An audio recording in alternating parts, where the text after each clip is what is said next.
Hey there, Gemini. How are you today? My name is Cheryl Lynn, and I am here to do your weekly reading. This one is going to be for Monday, September 1st through Thursday, September 4th. Okay? And we are going to just pull cards and see what Spirit wants to bring up or talk about. That's how we're doing it this time. That's how we do it every time, huh? Pretty much. Okay, let's see. This one's going to be for my Geminis. Let's go. Gemini. Oh, give me some cards, people. Gemini. Got it. I can't get a hold of them. Okay. Then I almost dropped him again. We're on a roll. All right. From the top, Gemini, let's see. Well, we're starting out with the Lovers. So this is you standing in your power to start with. There you go. All right. After that, I've got the Two of Cups, followed by the Magician. So this is your backstory or your recent past. Currently, I have you at the Empress, the Queen of Swords, and then the Five of Pentacles. In the near future, we are looking at the Hangman, the Ace of Swords, and then the Ten of Cups. All right, bottom of the deck for this one. I'm actually getting the Hierophant on the bottom of the deck. So the undercurrent to this entire reading has to do with something that you definitely feel a higher level of commitment towards, okay?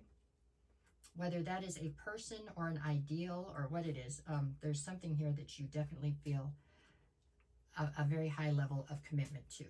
So that's what we have for the undercurrent. The card at the center of your read, so from almost every direction it's going to play into the equation, is the Queen of Swords. You're very comfortable on the Queen of Swords. I believe you're actually presenting here as the Empress, so this is just the overall attitude, I guess, is what we have in the middle here.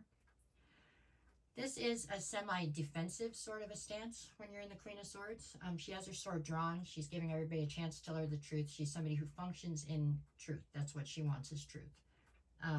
She gives everybody a chance to tell her the truth. The story goes that if they don't tell her the truth, she cuts their head off. So you're definitely in a defensive sort of a mode here. So we'll see how these play in as we go, okay? All right, we're starting up there. We're starting with the Lovers in the Two of Cups, and then the Magician is in the challenge position. So the Lovers to the Two of Cups. This tells me that in the recent past, you were definitely part of a divine union, okay? You could still be. I'm just saying this is how we're starting here. With the Lovers card, this is your card, so this is you standing in your power. That much is true. It's also, the card in reality has to do with a love situation or a situation heavily laden with emotion that is surrounded by a lot of uncertainty. There's decisions that need to be made as far as this Lovers card goes, okay? But we are dealing with the divine union here, so that much is true. It's just it seems there was a bit of uncertainty surrounding the situation between the two of you. The challenge position is the Magician. The Magician has to do with your manifestations or other people's manifestations. So apparently, I don't know if the two of you weren't manifesting the same thing or if somebody was manifesting something different, but somehow the challenge here became the manifestations of the two of you, okay? There you go. That's what I have there. And this is why we have the commitment on the bottom, because this is all about some sort of a relationship that you were totally committed to, it looks like. All right. I don't know why I feel like somebody in this dynamic manifested something else. And then when it came to fruition, they got cold feet and didn't want to go in a different direction. I don't know. There's something here about somebody being very indecisive about what they wanted. Okay, but we'll keep going. That's your backstory, so it's already happened. Couldn't change it if we wanted to, right? We're coming forward. Okay, where are we at now? So we have the Empress, then the Queen of Swords. Challenge position is the Five of Pentacles. Empress is how I believe you're presenting. So male or female, makes no difference. It's an energy, and you are definitely presenting as the Empress. You have the ability to nurture things to be the greatest version of them, whatever it is that it could ever be, okay? Whatever it is. Be it a plant, a job, a baby, whatever it is. You can nurture it to be the most it can turn out to be. Okay, Queen of Swords here, though, is whatever. You are the Empress, but you are in a very, very defensive mode right now. And that's got to be because of this indecisiveness in the recent past, I'm guessing. Okay, next card over is the Five of Pentacles. So Five of Pentacles has to do with somebody being left out in the cold or somebody no longer feeling like they fit into a situation. Either and or, right? So I get the feeling, because of how defensive you are with the Queen of Swords, that possibly you were left out in the cold. Is that what happened here? That's how it feels. All right. And that's what's lit this defensiveness up, huh? Okay. Somebody's manifesting ended up leaving you out in the cold to go from a different direction. Okay, let's see where we're going from here. So now what do we got? What do we have happening in the near future? I've got the Hangman, the Ace of Swords, and the Ten of Cups is actually the challenge.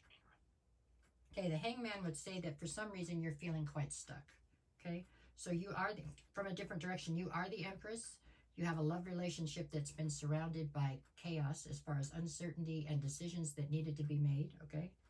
Now it has you just feeling stuck. It's not telling me whether you are or are not still in this relationship. I guess with being left out in the cold, you're probably not, huh? Okay. Well, it's saying that you're stuck and you need a new perspective on the situation is where you're at in the near future. Okay, the next one over is the Ace of Swords. This is all about the truth coming towards you. And I told you above, that's the Queen of Swords. That's what you're insisting on. So it looks like there is some sort of a truth that is coming towards you here in the near future. Okay, and the challenge here is the Ten of Cups. So what I feel like is the Ten of Cups is your emotional fulfillment. And in this particular dynamic, meaning the two people that we started this reading with up here, I believe the Ten of Cups is on the chopping block is what's happened. It feels to me like this person has gone in a different direction, right? They finally made a decision and it was to leave. That's why we have the Five of Pentacles. You're feeling stuck. I don't know why you're feeling stuck. Maybe just emotionally. This truth is what's going to set you free here in the near future. But the Ten of Cups that you had established or built with this person is definitely the challenge, because it is no more, it looks like, or it will be no more, is how I feel about it on the current trajectory. Anyways, okay, behind the Hierophant, I have the Queen of Wands and the Six of Wands. So the Queen of Wands has got to be whoever this person manifested into reality in whatever direction they went in, right? With the Six of Wands, there is something here about you being quite humiliated in front of other people or something. There's definitely an issue right here with feeling upset about the way that people are talking about it or looking at you right now or something like that. Three more and I got to do the days of the week. Knight of Wands, Three of Pentacles, and the Hermit. Somebody acted impulsively, huh? Three of Pentacles. It's a third-party situation, it looks like. And the Hermit is you pulling your energy back to try to reassess it. You're shining light right on the third-party situation, you see. All right, what do we got? Monday, I've got the King of Swords and the Eight of Pentacles. Or Eight of Pentacles, King of Swords. This is somebody that you were totally invested in at one time, trying to play head games with you now.